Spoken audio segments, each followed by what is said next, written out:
30절에서 39절까지 있는 말씀을 합독합니다. 내가 아무것도 스스로 할 수 없노라. 듣는 대로 심판하노니 나는 나의 원대로 하려 하지 않고 나를 보내신 이의 원대로 하려는 거로 내 심판은 의로우니라. 내가 만일 나를 위하여 증거하면 내 증거는 참되지 아니하되 나를 위하여 증거하시는 이가 따로 있으니 나를 위하여 증거하시는 그 증거가 참인 줄 아노라. 너희가 요한에게 사람을 보내매 요한이 진리에 대하여 증거하였느니라. 그러나 나는 사람에게서 증거를 취하지 아니하노라. 다만 이 말을 하는 것은 너희로 구원을 얻게 하려 함이니라. 요한은 켜서 비추는 등불이라.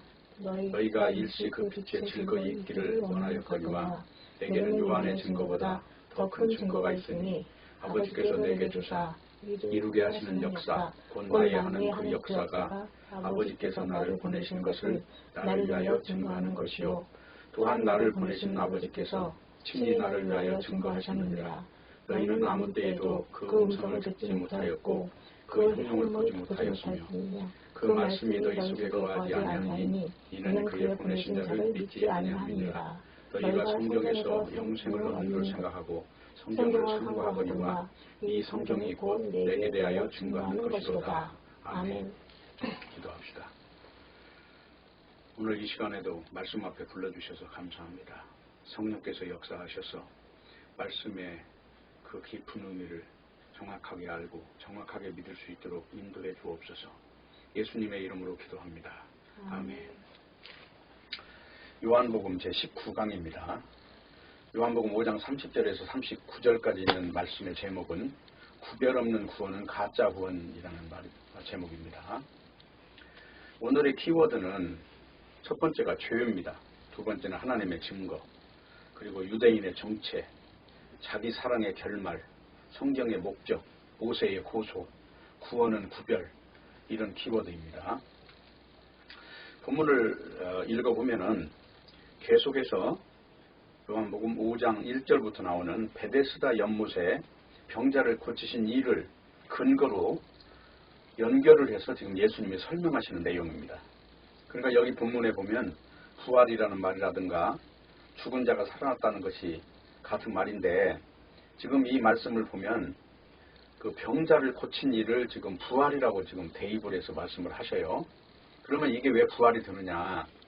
그것은 선악과를 먹고 죽은 존재가 하나님의 에덴 동산에서 쫓겨난 존재가 이제 예수님의 말씀을 통해서 병을 고침받고 바깥 어두운 곳에 쫓겨나 있던 그 문둥병 같은 존재가 이제 회복이 돼서 이스라엘 진영 안으로 합류했다는 거예요. 그러면 이제 이 병자는 고침을 받았기 때문에 하나님께 나아가는, 그러니까 구약 성경의 그 지성소라고 하는 그 시은좌에 나아갈 수 있는 그 조건이 성사가 된 거예요. 그 시은자에 나아가는 방법은 그 짐승의 피를 뿌리면 그 하나님과 화목이 되는 겁니다. 그런 면에서 여기서 부활을 이야기할 때는 하나님과의 그 관계가 단절됐던 그 죽음을 다시 회복한 것을 지금 말씀을 하시는 거예요. 그래서 이 병 고친 이야기가 결국은 성소에 들어가는 그 생명을 지금 말하는 것이고, 창세기에서는 바로 이것을 에덴 동산으로 다시 들어간 것으로 이야기하고 있다 하는 겁니다. 그래서 여기 나오는 이제 무슨 뭐 부활이라는 말이라든가 심판이라는 말이라든가 이런 것들이 나중에 재림 때 이야기가 아니고 지금 5장 26절을 한번 25절을 보면은 진실로 진실로 너희에게 이르노니 죽은 자들이 하나님의 아들의 음성을 들을 때가 오나니 언제라고 그랬어요? 곧 이때라. 그렇죠? 곧 이때가 언제입니까? 예수님이 지금 오셔서 지금 여기 38년 전 병자를 고치는 지금 이 상황을 그대로 말씀하시잖아요. 그 이때라 하는 말이 중요해요. 그래서 그 이때라 하면서 뭐라고 그럽니까? 듣는 자는 살아나리라 그랬죠? 그러니까 예수님의 말씀, 진리의 말씀을 듣는 자는 이제 생명을 얻었다는 얘기를 하는 거죠. 그러니까 지금 이 말을 나중에 재림 때 이야기로 이렇게 미루어서 해석을 하면은 안 된다는 것이 그것입니다. 근데 이제 문제는 뭐냐면 그 안식일에 병자를 고친 일이 이제 율법자들이 볼 때, 그 율법적 시각으로 볼 때 안식일에 병을 고친 이 일이 죄가 되는 거예요. 그러니까 오늘날도 보면은 이 신학이라고 하는 것에 얽혀있는 어떤 사상을 가지고 그거를 마치 신앙처럼 생각하는 경우가 많은데, 신학이라는 것은 분야가 많다고 그랬어요. 첫 번째로 조직신학이라는 게 있는데, 조직신학에는 그 무슨 뻘코프라고 하는 사람이 쓴 책부터 시작해서 몇 권의 책이 있지만은, 거기에는 신론, 기독론, 교회론, 구원론, 뭐 성령론 해가지고 그 조직신학 분야의 그 교부신학, 중세신학 이런 걸 다 연구를 해야 그 조직신학을 아는 거예요. 그럼 교부신학은 뭐냐? 알고 보면 교부신학이라는 거는 상당히 문제가 많은 겁니다.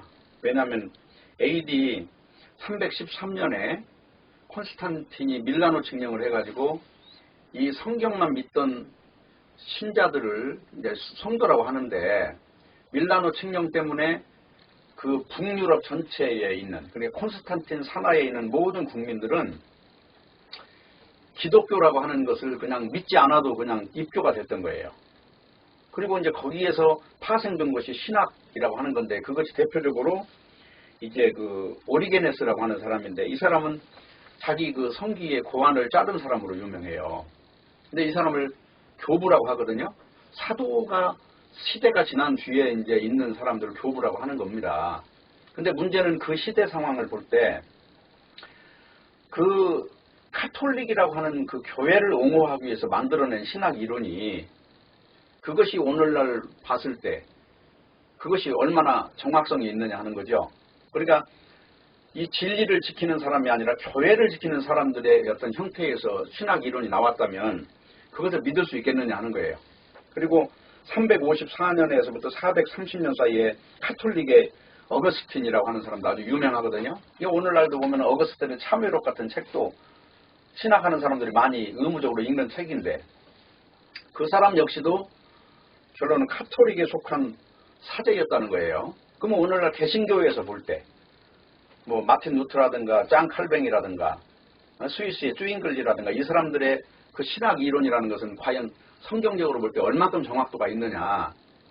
캐톨릭에서 나왔지만 그 캐톨릭의 유산을 완전히 벗어버리고 나왔느냐 하는 그 질문을 할 때는 그 다수가 추종을 했다고 하는 그걸 보면은 상당히 이거는 의심의 여지를 가지고 바라봐야 된다는 거예요. 그러니까 조직신학이라고 하는 건 하나로 끝나는 게 아니에요.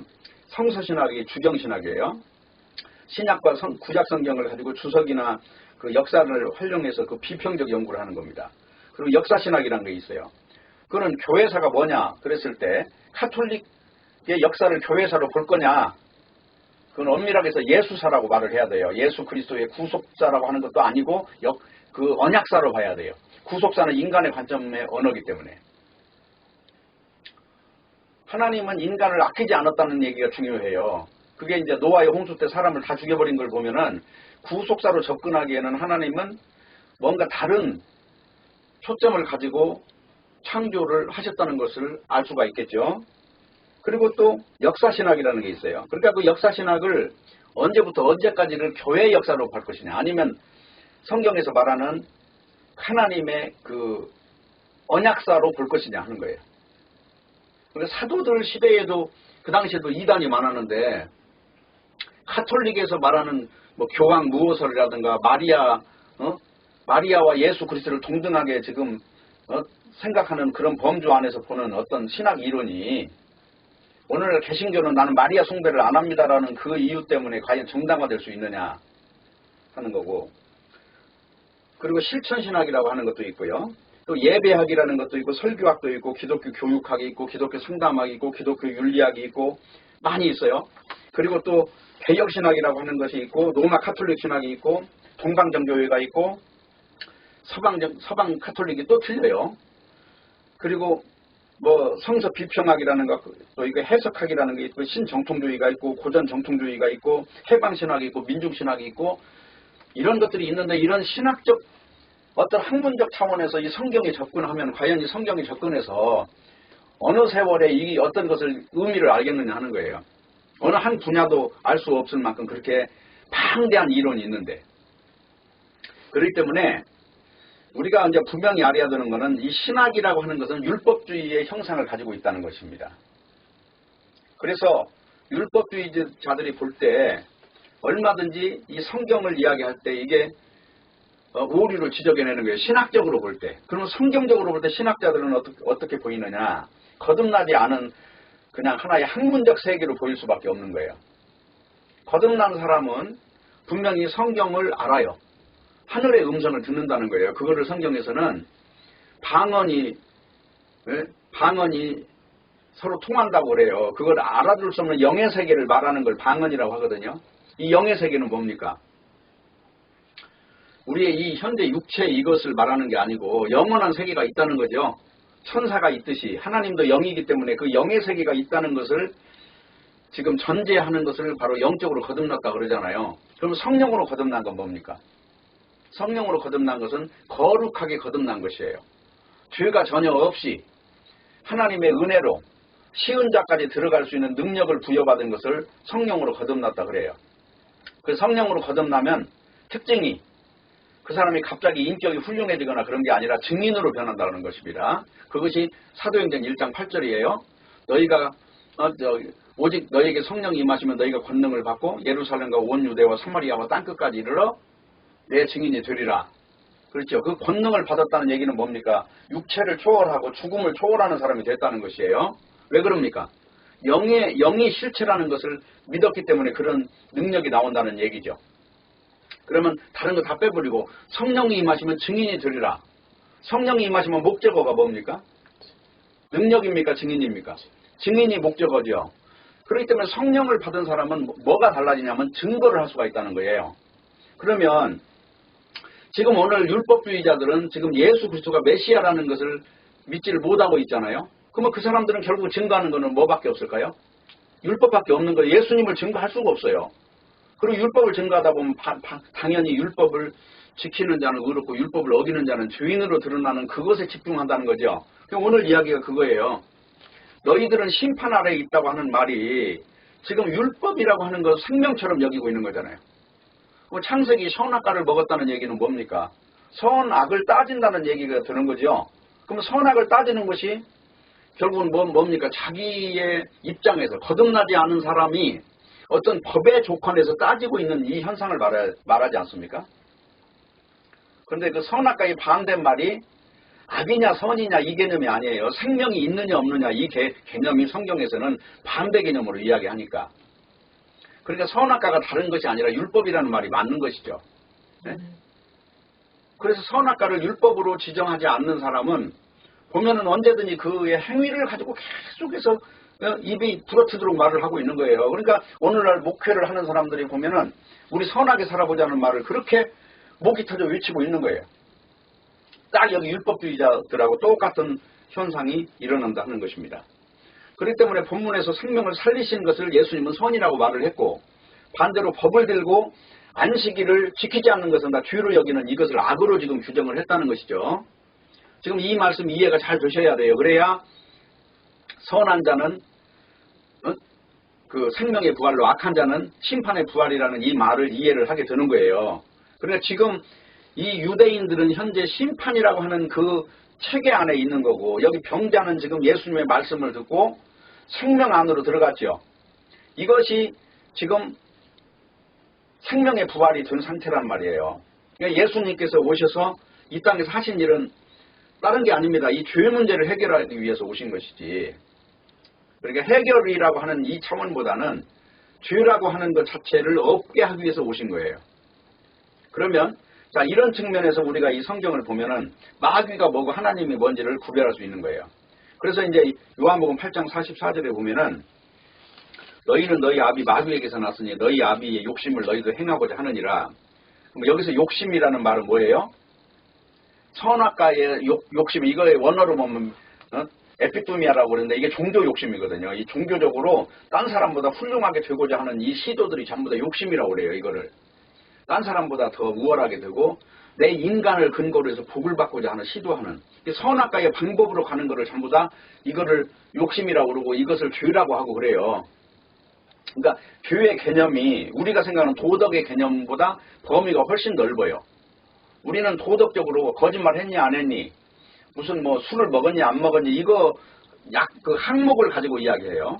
하지만 성경에서 죄로 다루는 건 항목이 아니고 어떤 존재를 다루는 거예요. 우리가 선악과를 먹은 존재냐 생명과를 먹은 존재냐 이걸 가지고.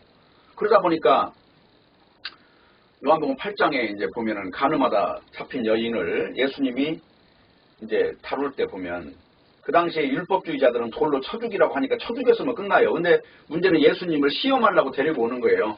예수님을 걸고 지금 이걸 죽이려고 이 어떤 기초 작업을 할 때 지금 이걸 이용하려고 데려와요. 근데 예수님이 그러잖아요. 너희 중에 죄 없는 자가 쳐라. 그러니까 한 사람도 못 쳤어요. 못 쳤다는 얘기는 자기도 죄인이라는 얘기가 드는 거죠. 그러면 너희 중에 죄 없는 자가 쳐라 그 말은 결국은 네가 죄인이다 이 말로 지금 역설적으로 지금 간음하는 여자가 너다 그 말로 지금 이야기가 되는 거예요. 그래서 다 놓고 도망갔죠. 도망갔는데 예수님이 나도 너를 정죄하지 않는다고 했어요. 그래놓고는 다시는 죄를 범치 말라고 그래요. 그러면 이 죄를 범치 말라는 말이 이제 율법적인 죄를 범치 말라고 했느냐, 아니면 선악과에서 생명으로 와 있는 이 생명이라고 하는 그 체계를 놓치지 말라는 말이냐 할 때 이 질문할 때 그 바로 뒤에 답이 나온다는 얘기예요. 그래서 로마서 8장을 요한복음 8장을 보십시다. 보시면 11절이에요. 대답하되 주여 없나이다. 예수께서 가라사대 나도 너를 정죄하지 아니하노니 가서 다시는 죄를 범치 말라 하시니라. 그랬는데 여기서 이제 설명을 조금 더 합니다. 또 뭐라고 대답하냐면 예수께서 또 일러 가라사대. 그러니까 또 일러 가라사대 이 말은 연속해서 엠드라는 말이에요. 일러 가라사대 나도 너를 정죄하지 아니하노니 죄를 범치 말라 하는 말과 똑같은 방식으로 설명을 해줘요. 나는 세상의 빛이니 나를 따르는 자는 어둠에 다니지 아니하고 생명의 빛을 얻으리라 그랬죠. 그러니까 예수님은 지금 다시는 죄를 범치 말라는 말을 빛의 세계 안에 들어온 것으로 지금 말을 하고 있는 거예요. 그러니까 이 빛이라고 하는 것은 창세기의 선악과를 먹어버린 상황을 어둠으로 봤을 때 지금 선악과 먹은 이거를 생명으로 바꿔놨잖아요. 바꾸는 이 상태를 빛이라고 한다 그 말이에요. 그래서 이제 이 말을 잘 이해하기 위해서 이제 우리가 그 에베소서를 한번 좀 봐야 되는데, 에베소서를 보시면 에베소서 1장을 한번 보세요. 여기 1장 7절을 보면은 우리가 그리스도 안에서 그의 은혜의 풍성함을 따라 그의 피로 말미암아 구속과 죄사함을 받았으니, 죄사함을 받았는데 이 죄사함이라고 하는 것이 어떻게 된 것이냐 그랬더니 17절에 보면은 우리 주 예수 그리스도의 하나님 영광의 아버지께서 지혜와 계시의 정신을 너희에게 줘서 하나님을 알게 하시고 너희 마음 눈을 밝혀서 어떻게 했다는 게, 마음이 밝아지니까 어떻게 됐어요? 계시를 알게 됐다는 거죠. 그러면 계시의 목적은 누구예요? 예수 그리스도죠. 예수 그리스도 안에 들어가면은 밝아진 세계가 있다는 걸 지금 말을 하고 있잖아요. 그래서 어떻게 됐느냐? 그래서 20절에 보세요. 그 능력이 그리스도 안에서 역사해서 죽은 자들 가운데서 다시 살리시고 하늘에서 자기 오른편에 앉았다는 거죠. 앉혔다는 거죠. 그러니까 지금 죽은 자라고 하는 것은 어둠 가운데 있는 존재를 지금 말하는데, 이것을 지금 요한복음에 보면은 지금 예수 그리스도의 말씀으로 살리셨잖아요. 살리셔가지고 이것을 일컬어서 빛의 세계라고 하는 것이고, 아까 말했던 요한복음 8장에는 간음하다 잡힌 여인이 어두운 가운데 있었던 존재, 이거를 지금 율법 가운데 있는 존재로 말하고 있고, 예수님의 복음의 세계는 율법이라고 하는 것을 차고 깨트리고 나온 상태를 말하고 있는 것이란 말입니다. 그래서 그것을 일컬어서 빛의 세계라고 한단 말입니다. 그러니까 예수 그리스도 안에 있는 자는, 로마서 8장이 그거 아니에요. 다시는 그리스도 안에 있는 자는 정죄함이 없나니라고 하잖아요. 정죄라는 것은 죄라고 하는 것으로 우리를 묶을 수 없다는 거예요. 그리고 8장을 이야기하기 전에 7장을 이야기합니다. 7장은 뭘 이야기하냐면 율법이라는 남편은 죽었다는 거예요. 그리고 예수라는 남편한테 결혼을 했다는 겁니다. 그것이 로마서 7장 이야기예요. 그리고 이제 6장으로 가면은 예수를 믿는 자는 세례를 받은 사람이라는 거예요. 다시 말해서 물속에 들어갔다 나올 때, 세례라는 거는 물속에 집어넣었다 꺼내는 게 세례라는 말이고, 원래 밥티즘이라고 하는 영어로, 명사영어로. 원래 헬라어로는 밥티조라고 그러는데 그걸 물속에다 집어넣었다가 죽였다가 꺼내는 걸 말하는 거거든요. 그것이 성령 세례를 지금 받은 것은 성령으로 인해서 거룩한 능력이 나를 완전히 덮어버린 상태를 성령 받았다 그래요. 그러니까 이 상태가 바로 죄가 없어진 상태죠. 죄가 덮여진 상태죠. 예수의 능력으로 선악과 먹은 존재가 시은좌에 가가지고 하나님을 대면하면서 살아남은 존재가 됐다는 것을 지금 말하고 있는 거죠. 이걸 일컬어서 살았다 한다는 말씀을 쓴다는 것입니다. 그래서 이것을 이런 이치를 오해하게 만드는 것이 결국은 뭐냐면 요한복음 8장에 보면 너희는 너희 아비 마귀에게서 났다는 거예요. 그게 너희가 누구냐면 유대인들입니다. 지금 행위구원을 따지는 자들이 마귀예요. 오늘날도 보면은 우리 죄인들이라고 하는 것은 우리 이 육신을 가지고 있는 동안에 우리에게서 죄가 안 나올 수가 없어요. 꿈만 꿔도 죄를 져요. 우리는 어젯밤 꿈에도 나는 무슨 뭐 누가 나를 죽이려고 하니까 내가 상대를 죽이는 꿈을 꾼 것 같아요. 네. 꿈만 꿔도 죄를 짓고 그냥 밥만 먹어도 죄고 숨만 쉬어도 죄를 짓는 거예요. 왜? 우리는 태어날 때 선악과 아래에서 태어났기 때문에 이것을 죄라고 하는 거거든요. 이 육체라고 하는 것을 가지고 존재하는 총칭을 일컬어서 죄라고 해요. 그것이 이제 창세기 6장에 보면 하나님께서 그 셋 족속이 당시에 그 가인 족속의 딸들과 결혼한 거, 육체와 영이 섞인 거, 이걸 가지고 하나님은 네피림이 됐다고 해가지고 그걸 저주하는 거거든요. 지금 영과 육이 섞이는 거, 이거를 하나님께서는 그토록 싫어하는 것이거든요. 그래서 마귀라는 건 다른 게 아니에요. 이 율법이라는 걸 가지고 율법을 지키면 구원받는다는 논리를 펴는 자가 바로 마귀라는 것입니다. 그래서 율법적인 신앙은 알고 보면 겉모습만을 다룰 수밖에 없어요. 이거 속에서 일어나는 일을 못 다루잖아요. 그래서 예수님은 마태복음 5장부터 다루는 내용이 율법을 겉으로 지켰다고 해도 너희들이 속으로 율법을 어기는 거는 다 율법을 어긴 자라는 거죠. 마음으로 여자를 보고 음욕을 품으면 간음한 거고, 마음으로 미워하는 거는 그는 살인한 거고, 그래서 다 너희들은 다 문둥병자야. 이걸 지금 지적하는 게 마태복음 5장부터 7장까지 있는 산상보훈이라는 것입니다. 그러니까 예수님의 말씀을 들으면 죄인으로 드러나지 않는 것 자체가 지금 잘못된 거예요. 그러니까 지금 율법주의자들은 예수님의 말씀을 듣고도 자기들은 의인이라고 믿은 거예요. 왜? 안식일을 잘 지키고 성경에 나오는 내용대로 613가지 하라 하지 말라 이걸 잘 지켰으니까 자기 속에서 일어나는 이 마음의 상태나 내적으로 일어나는 이것과 관계없이 이 몸을 가지고 서기관들이나 바리새인들 같이 그렇게 철저히 어떤 규칙을 지켰기 때문에 자기들은 의인인 줄 알았다는 것입니다. 이게 바로 마귀에게 세뇌를 당한 상태라는 거예요. 오늘날도 행위를 전하는 자들은 알고 보면 그 속에 예수 십자가가 그렇게 중요하지 않아요. 언제나 뒤로 돌아가면 행위로 돌아가서 그걸 가지고 남들을 비난하고 남들을 심판하고 있는 거지 십자가의 절대 사상에 완전하게 몰입하지를 못한다는 것을 알 수가 있습니다. 그래서 요한복음 3장 18절에 보면 저를 믿는 자는 심판을 받지 아니하는 것이요 믿지 아니한 자는 하나님의 독생자의 이름을 믿지 아니하므로 벌써 심판을 받은 것이니라. 이 말씀은 뭡니까? 지금 현재 상태가 앞으로 심판을 받는다는 겁니까? 지금 현재 심판 아래에 있는 존재라는 것을 드러내고 있는 겁니까? 지금 현재를 드러내고 있다는 것을 알아야 되는 거예요. 그래서 우리가 꼭 알아야 되는 것은 이 본문을 통해서 죄가 뭔지, 심판이 뭔지, 생명이 뭔지, 진리가 뭔지, 성령이 뭔지, 기도가 뭔지 이 유대인들의 사상에서 벗어나야 된다는 것을 말씀을 드리는 거고, 보통 종교인들이나 유대인들이 외치는 구원이라고 하는 것이 그렇게 그냥 뭐 무슨 아무 데서나 값싸게 돈 얼마 주면 사는 과자 같은 것이 아니라는 거예요. 구원이라는 것은 반드시 조건이 있어요. 그게 뭐냐면 종교와 섞일 수 없다는 거예요. 구원이 일어났다, 그건 성령 받았다는 얘기거든요. 성령으로 거듭났기 때문에 이걸 구원받았다고 하는데 이 구원을 받으면 어떤 특징이 있을까요? 첫 번째 나타나는 특징은 구별이 돼요.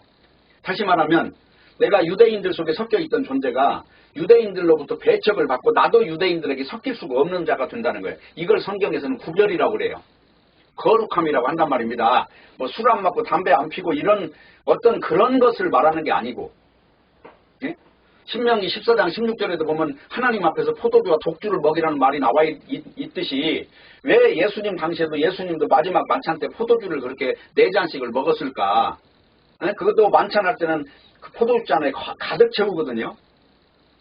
어떤 이 술의 개념이 아니잖아요. 지금 예? 죄라고 하는 개념이 뭐냐? 이 거룩이라고 하는 것이, 구별이라고 하는 것이 성령을 받게 되면 반드시 종교인하고 합세해가지고 같이 하나가 됐다고 말할 수 없어요. 다 분리가 일어나 버리는 거지.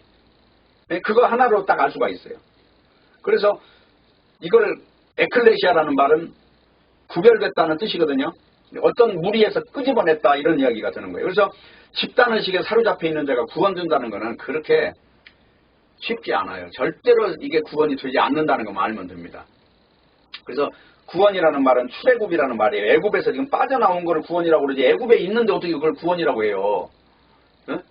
오늘날도 똑같아요. 이런 신학사상에 물들어가지고 같이 모두가 지금 신학인지 신앙인지 거듭난 사람인지 아닌지 더러운 건지 깨끗한 건지 구별도 못하고 있으면서 그거를 어떻게 구원받았다고 말할 수 있겠습니까? 잘못된 구원론이라는 건 그래서 하나님의 뜻으로 분리되는 게 아니라 자기 뜻의 목적이 있어요.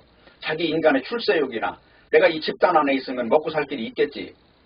내가 여기서 적어도 목사의 직분을 가지고 자식들을 학교라도 공부라도 시킬 수 있겠지라는 그런 알량한 어떤 이권에 개입해가지고 있는 이 모든 것들이 다 포기될 수밖에 없는 거예요. 그래 거듭난 사람은 반드시 신학의 모순에서 빠져나온다는 겁니다. 아까 말했듯이 신학이라고 하는 건 그렇게 복잡한 것이다. 그럼 어떤 신학을 따라가야 됩니까? 심지어는 저 카톨릭에 빌붙어서 먹고 사는 사람들이 만들어낸 학문이 그걸 진리라고 오늘날 신학의 학문에서 다루고 있다면 도대체 그 사람의 정체는 뭡니까? 예? 분명히 거듭나셔야 돼요. 이게 거듭나는데 성령으로 거듭나야 돼요. 거룩하게 구별돼서 거듭나야 되는 거지 애굽에 그냥 머물러 있고 다른 종교에 빠져갖고 지금 이게 옳은지 저게 옳은지 이 밥인지 저 밥인지 예?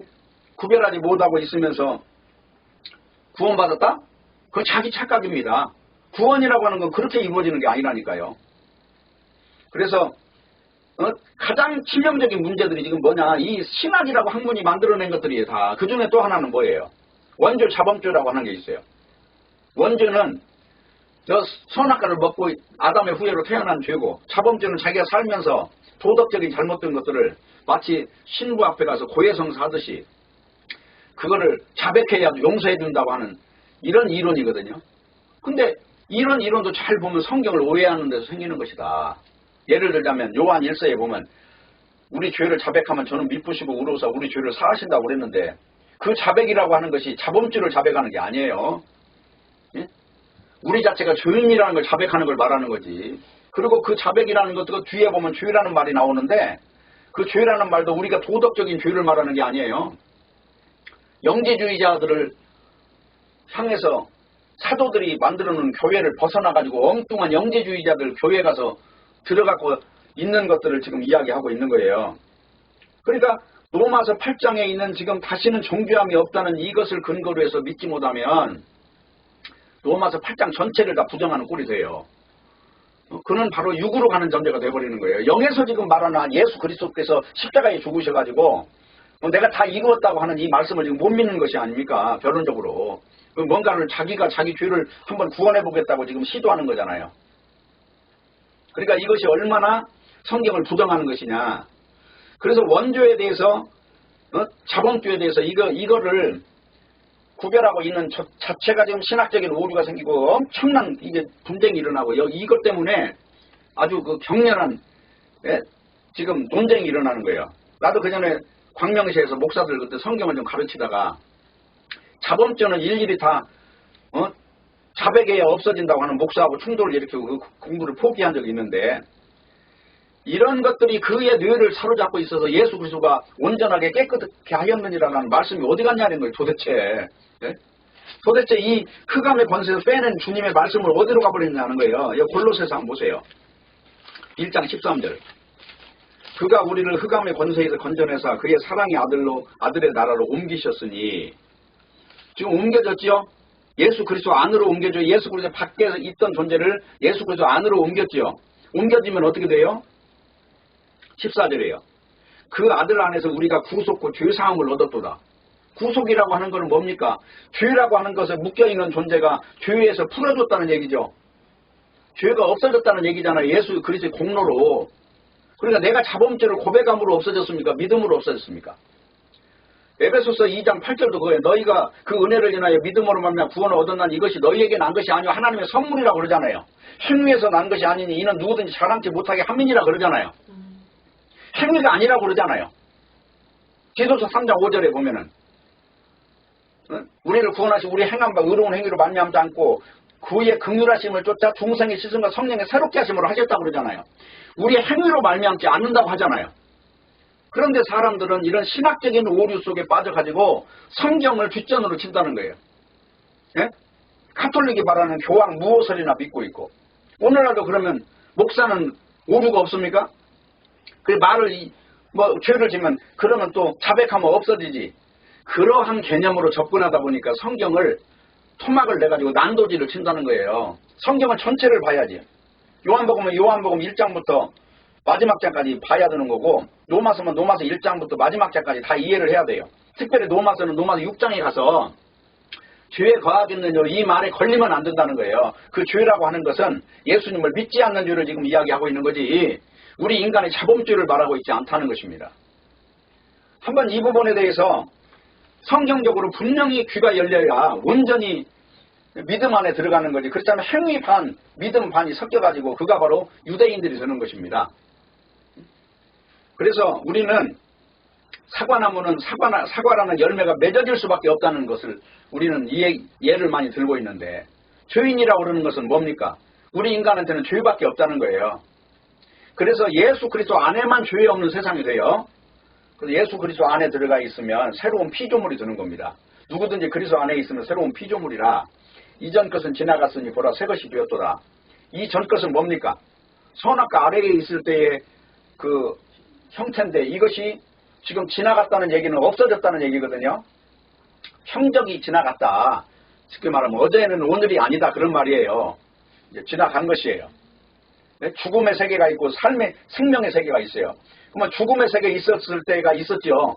그것이 법의 세계란 말이에요. 내 양식까지 통틀어서 그것이 로마서 2장이라고 그랬고 거기서 빠져나왔죠. 누구의 능력으로? 예수님의 능력으로 빠져나왔죠. 우리는 예수님을 알 수도 없었던 존재인데 성령의 사역으로 인해서 예수님을 메시아로 믿게 됐어요. 그래서 고린도전서에서 누구든지 성령으로 아니하고는 예수님을 주로 시인할 수가 없다고 하는 겁니다. 이 모든 것들이 다 은혜라고 결론은 고백이 돼야 된다는 거예요.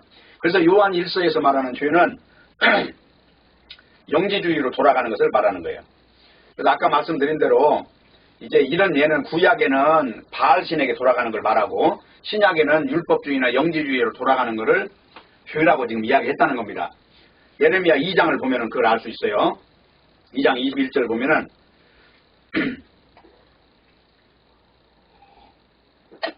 내가 너를 순전한 참 종자 곧 귀한 포도나무로 심었거늘 내게 대하여 이방 포도나무에 악한 가지가 되면 어찌 됨이냐. 지금 이스라엘 민족을 뽑았을 때는 이방 민족하고 구별시킨 건데 이 사람들이 어느 날 예레미야 시대에 보니까 이방 민족하고 똑같이 됐다는 거예요.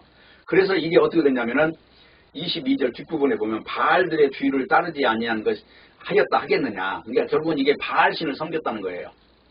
요거를 갖다 구약 시대에서는 죄라고 하는 거예요. 그러니까 그리고 신약 성경에 오면은 이제 영지주의자들을 따라간 것을 죄라고 하는 거예요. 그래서 이제 요한 1서 2장 19절에 보면은 저희가 우리에게서 나갔으나 우리에게 속하지 아니하였나니 만일 우리에게 속하였다면 우리와 함께 거하였으려니와 저희가 나간 것은 다 우리에게 속하지 아니함을 나타내려 함이니라. 그러니까 그들이 영지주의자들을 따라 나갔다는 거죠. 따라 나갔다는 얘기는 뭡니까? 지금 우리라는 것은 요한 사도를 말하죠. 요한 사도와 함께 있는 그 무리들을 버리고 지금 다른 집단으로 간 거예요. 왜냐하면 당시에 영지주의자는 누구냐면 소크라테스, 플라톤, 아리스토텔레스 같은 굉장한 세력을 가진 그 당시에 아주 보편적인 어떤 집단들이에요. 그러니까 학문도 비슷하지요. 영지주의나 영을 알면 깨달으면 구원받는다고 가르치니까 이게 여기 성경에서는 성령을 받으면 구원받는다는 말이 조금 약간만 변형을 시키면 성경을 깨달으면 구원받는 말하고 얼마나 비슷합니까? 그래서 아까 말한 대로 신학으로는 구원이 안 된다는 게 성경을 아무리 많이 알아도 성령으로 거듭나서 구별되지 않으면 구원이 안 돼요. 완전히 이게 율법 체계, 바로 그 집단 체계에서 빠져나오는 것을 구원이라고 해요. 그리고 빠져나온 것이 소수라고 그래요. 성경에서는. 그게 좁은 문이라고 그러고 좁은 길이라고 그러고 그러니까 많은 사람들이 가는 것들은 보면은 일반적으로 인본주의를 향해서 가거든요. 근데 성경은 자기를 십자가를 져야만이 예수님의 제자가 된다는 얘기가 자기를 저주해야 이 육체를 둘러싸고 있는 모든 것들이 다 저주의 체계 속에 있다는 것을 비로소 고백하고 그것을 믿어야 비로소 자기 육을 부정한다는 것이에요. 그러면 육을 부정하면 어떻게 됩니까? 육을 편리한 쪽으로 가지 않겠죠. 하나님이 원하는 영이 잘 되는 쪽으로 당연히 따라가지 않겠습니까? 그걸 성경에서는 구원이라고 하는 것이다. 그래서 구원은 세상에서 빠져나오는 거고 나의 육체에서 건져지는 걸 말하는 것이다. 선악과를 먹은 이 체계에서 건져지는 것을 말하는 것이다. 이런 이야기예요. 그리고 또 한 가지는 니골라당을 따라가지 않는다는 게 구원받으면. 그러면 니골라당은 누구냐? 계시록 2장 6절과 2장 15절에 나오는데 거기 에베소 교회와 버가모 교회에 니골라당이 나와요. 니골라당의 행위와 니골라당의 교훈 그 두 가지가 나오는데 이 교훈이라고 하는 것은 딴 게 아니에요. 사도행전 6장 5절 6절에 보면은 온 무리가 이 말을 기뻐하여 믿음과 성령이 충만한 스데반과 빌립과 부르고노와 니가노로와 디몬과 바메나와 유대계에 입교했던 안디옥 사람 니골라를 택하여 사도들이 그들에게 안수를 해서 집사로 세워요. 근데 여기 니골라라고 하는 사람은 안디옥 사람 이방인이죠. 그러니까 이방인이니까 원래 이 체계 속에 아주 강력한 어떤 이 진리로 인해서 무장한 사람이 아니고 어떻게 보면 영지주의자의 그 헬라 철학의 영향을 많이 받았다고 볼 수가 있어요. 그러다 보니까 얼마나 학식이 높았는지 사람들이 그에게 아주 추종 세력이 엄청나게 늘어났다는 걸 알 수 있어요. 쉽게 말하면 당을 진 거예요. 당을 지었다는 얘기는 뭡니까? 인본주의로 인간을 뭉쳐졌다는 거예요. 오늘날도 이 당 짓는 사람들은 전부 인간들의 이권이 개입되어 있습니다.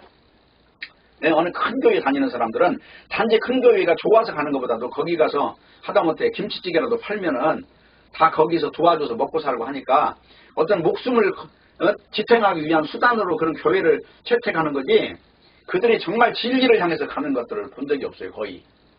그러니까 오늘날 그들이 뭐 말은 화려하게 해도 알고 보면 인본주의로 그들을 농락하고 있는 이것에 뭐하러 그렇게 빠져들어가느냐 보면 그런 이유 때문이다. 그래서 고린도전서 2장에 보면 기록된 거 하나님이 자기를 사랑하는 자들을 위하여 예배하는 모든 것은 눈으로 보지 못하고 귀도 듣지 못하고 사람의 마음으로 생각지 못하였다 한과 같으니라. 오직 하나님이 성령으로 이것을 우리에게 보이셨으니 성령은 모든 것 하나님의 깊은 것도 통달하시느니라. 지금 바울은 여기서 하나님의 지혜인 성령을 받아야 그리스도를 안다고 해요. 그런데 그리스도는 은밀한 가운데 숨겨졌다는 것을 지금 전제하는 말이거든요. 그러면 이 말은 뭐냐? 성령에 의해서 비로소 알게 됐다는 얘기가 되는 거죠. 그렇기 때문에 성령만이 우리를 진리로 인도를 해요.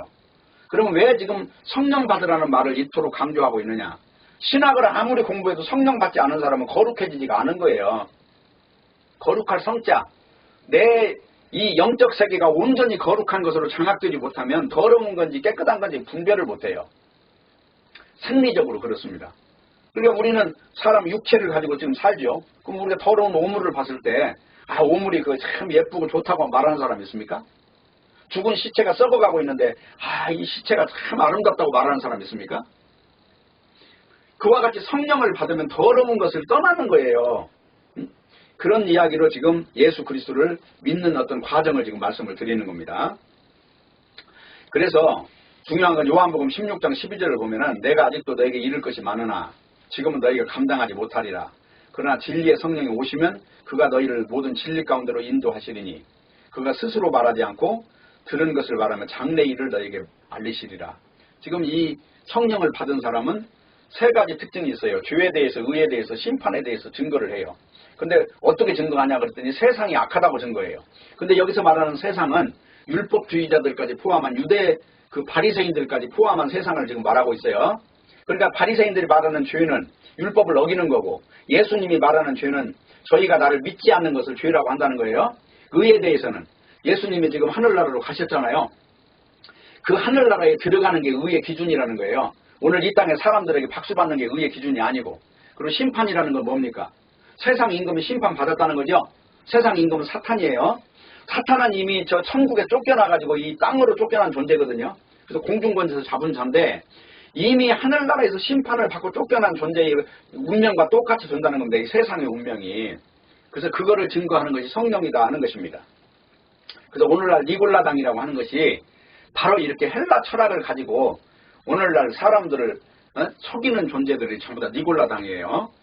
뭐 오늘날 이걸 기준한다면은 교회도 큰 교회가 좋다고 판단하고, 교회도 사람 많은 교회는 좋은 교회고, 사람이 없는 교회는 나쁜 교회라고 인식하는 거. 헌금도 많이 나면 좋은 것인 줄 알고, 봉사도 무조건 많이만 하면 하늘의 상급이 크다고 말하는 이런 공덕사상을 가르치는 것이 전부 다 니골라당이에요. 당을 꾸미는 이유들은 전부 그런 데서 나온다는 겁니다. 그래서 다른 복음의 특징은 인간 자기 부인이 없어요. 보면 자기 긍정이라고 하는 것을 가지고 일을 한다. 그러면 자기 긍정이 뭐예요? 오늘날 한번 잘 보세요. 이 몸이라고 하는 것이 잘 되는 성공신학이라는 건 다 이게 자기 긍정이에요. 그리고 우리끼리 한번 잘해보자. 신앙이라고 하는 것은 중요하지 않고 교회만 크면 돼. 오늘날 교회 큰 사람들한테 복음을 전하면 이 교회는 포기를 못합니다. 절대로. 자기 자식한테 세습을 해주고 그 별의별 일이 다 일어나는 일들도 전부 자기 긍정에서 이 신학의 바탕을 둔 사람들이 그런 짓을 하고 있다는 것을 결론을 내리는 것입니다. 마무리하겠습니다. 유대인들이 오늘 지금 본문에 보면 성경을 상고하는 이유가 뭐예요? 성경의 영생을 얻으라고 상고한다는 거예요. 근데 영생이라고 하는 것이 지금 유대인들처럼 자기 체계는 바꾸지 않고 지금 율법주의 그대로 가지고 영생만 얻으려고 시도하는 자나, 오늘날 자기 체계는 그 더러운 것에서 빠져나오지는 않고 구원만 받으려고 하는 자들이나 똑같은 것이 아니겠어요? 그래서 중요한 것은 44절에 보면 너희가 서로 영광을 취하고 유일하신 하나님께로부터 오는 영광을 구하지 아니하니 어찌 나를 믿을 수 있느냐라고 말씀합니다. 유대인들이 예수님을 믿지 않을 뿐만 아니라 믿을 수 없었던 이유는 자기 영광, 자기 인간들 속에 있는 영광을 포기하지 못했기 때문에 그런 일이 일어난다는 것입니다. 그래서 자기를 바르게 알면 구세주의 진리가 비로소 들리기 시작해요. 내가 죄인이라고 하는 걸 알고 나는 율법을 지킬 수 없는 사람이다. 율법을 하나님이 주신 것은 죄를 깨닫게 하려고 준 거지, 나는 이 율법을 지킬 수 있는 능력이 아예 없는 존재로구나, 이 사실을 깨달아야 비로소 자기가 문둥병자로 드러나는 것이고, 비로소 이것이 드러나야 철저히 구별되는 신앙이 뭔지 그 세계를 알게 되는 것이고, 그래서 이 말씀 속에 접근돼서 비로소 이 로고스라고 하는 것을 통해서 예수님의 말씀을 통해서 새로운 창조의 세계 안으로 들어온다 하는 것입니다. 그렇기 때문에 우리가 이 구별이 없는 이 구원, 계속해서 구원받았다고 하는 외치는 오늘날 세계에 45억 명의 인간들, 어느 인간 하나 빼놓고 구원 받지 않았다고 하는 인간이 하나도 없어요. 근데 문제는 예수님의 시각으로 지금 보세요. 자기 영광을 구하는 존재가 어떻게 구원을 받느냐, 어떻게 예수님의 말씀이 그 속에 들어가느냐. 예수님의 말씀이 들어가는 전제 조건은 자기가 병자라는 사실을 뼈저리게 알아야 예수님의 말씀이 들어가요. 근데 여기서 병자라는 건 하나님께 나아가지 못하는 존재를 말하는 것이죠. 바로 이러한 이 영적 상태에서 우리가 새로운 하나님이 주시는 길을 발견할 수 있다는 것을 아시고, 오늘 또 자기를 부정하는 그런 삶으로 진정으로 바라봐야 할 것은 영밖에 없다는 사실입니다. 이 축복이 우리의 충만하시기를 바랍니다. 기도하겠습니다. 아버지 하나님, 오늘 또 말씀을 들었사오니 말씀 안에서 우리가 힘을 얻고, 사람이 사는 것은 떡으로 사는 것이 아니요 하나님의 입에서 나오는 모든 말씀으로 산다는 것처럼 우리의 삶이 오직 말씀에 고정되도록 인도하여 주옵소서. 예수님의 이름으로 기도합니다. 아멘.